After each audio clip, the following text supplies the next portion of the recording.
User defined report बनाने के लिए 3 चीज़ों का होना ज़रूरी है।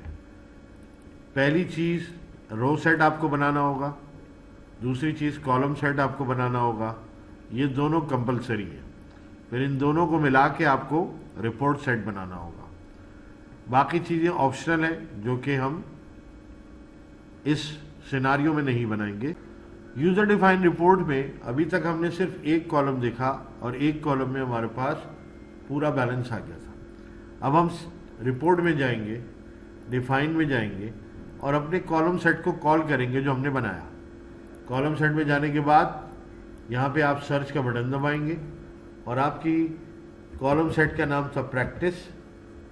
प्रैक्टिस लिखने के बाद ये आप परसेंटेज का साइन ज़रूर लगाएं ताकि आप सर्च कर सकें और ओके किया। बिल्ड कॉलम में आने के बाद आपने एक और कॉलम को ऐड किया।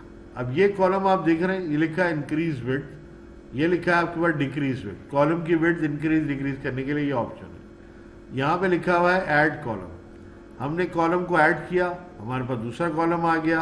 अब इसको हमने यहाँ पे 30 ले लिया अगेन, और इसको भी हमने 30 लिया हुआ है। अब 30 लेने के बाद ये जो आप 30 देख रहे हैं, इसको हम जाएंगे, जाके चेक करेंगे इसके अंदर क्या आएगा। सीक्वेंस नंबर 2 इसका होगा। थोड़ा सा विड्थ कम कर लेते ताकि हमें नजर आए। ये 20 कर लेते और पहले वाले को भी हम इसकी विड्थ 20 कर लेते ताकि हमें दिखाई दे, दोनों कॉलम साथ साथ दिखाई दे। सारी चीजें वही डलेंगी। ये हमारा कहलाएगा नेक्स्ट मंथ। फॉर एग्जाम्पल हम इसको लिख लेते हैं previous month. Period to date actual, ये भी पीटीडी एक्चुअल होगा। सेलेक्ट करेंगे। अब दिसंबर में मैंने ये रिपोर्ट रन की थी तो प्रीवियस मंथ नवंबर कहलाएगा, तो मैं इसको यहां पे लिखूंगा -1।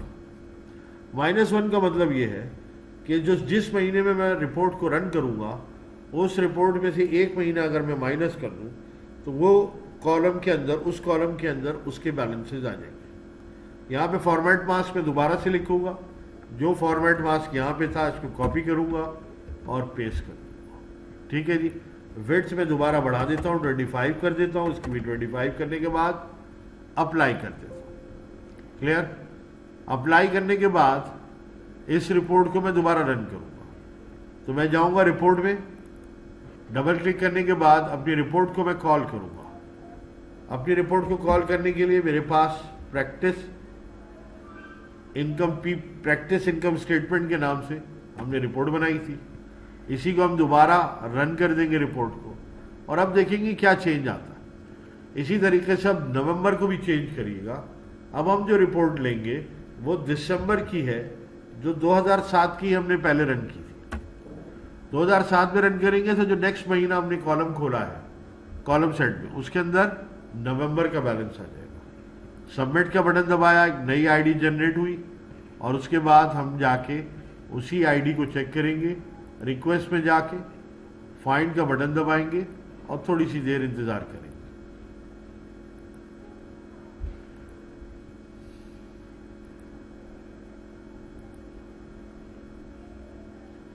जो पिछली रिपोर्ट्स हैं वो यहाँ पे मौजूद है। अगर हम देखना चाहें तो पिछली रिपोर्ट में ये जो पीछे हमने रिपोर्ट बनाई थी उसको हम दोबारा व्यू करते हैं।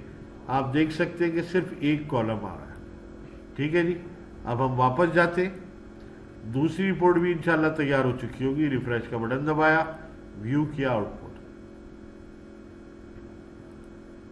ये आप देख सकते हैं कि आपके पास 2 महीने का डेटा आ गया, और इसके अंदर फिगर्स में भी चेंज है। ये आपका महीना कह रहा है पिछले साल का है, ये आपका पिछले महीने का है यानी दिसंबर 2007 का है, और ये डेटा नवंबर 2007 का है। इसमें एक चीज़ छोटी सी मिस्टेक हो गई, वो ये है कि जो कॉलम सेट हमने डिफाइन किया था, कॉलम सेट, उसको हम दोबारा कॉल करते हैं। प्रैक्टिस कॉलम सेट है, उसको हम दोबारा कॉल करते हैं, बिल्ड करते हैं, और यहां पर हम दे देते हैं क्रिएट कस्टम हेडिंग्स। ये क्रिएट कस्टम हेडिंग अब अपने तौर पे ये बताएगा कि ये कौन सा महीना है। इसको हमने अप्लाई किया, अगेन वही रिपोर्ट हम दोबारा जाके रन कर देते हैं। रिपोर्ट में गए, सर्च किया, परसेंटेज लगा के अपनी रिपोर्ट को सर्च किया जो कि प्रैक्टिस के नाम से, और उसको रन कर दिया। रन अगेन किस महीने में करेंगे? दिसंबर में करें। या हम एक काम करते हैं, हम इसको रन कर देते हैं अक्टूबर में। तो OCT लिख के हमने किया, अक्टूबर 2007 में इसको हमने रन किया, सबमिट किया, और अब हम इंतज़ार करेंगे कि ये हमारी रिपोर्ट जो है वो कब रन होती है। व्यू करेंगे अपनी रिक्वेस्ट पे जाके, रिक्वेस्ट में जाने के बाद फाइंड का बटन दबाएंगे और अपनी रिपोर्ट की कंप्लीट होने का इंतज़ार करेंगे। रिफ्रेश कर लें थोड़ी थोड़ी देर बाद, ताकि आपको उसके स्टेटस का पता चल जाए। ये आप देख सकते हैं कि मैं रिफ्रेश कर रहा हूँ।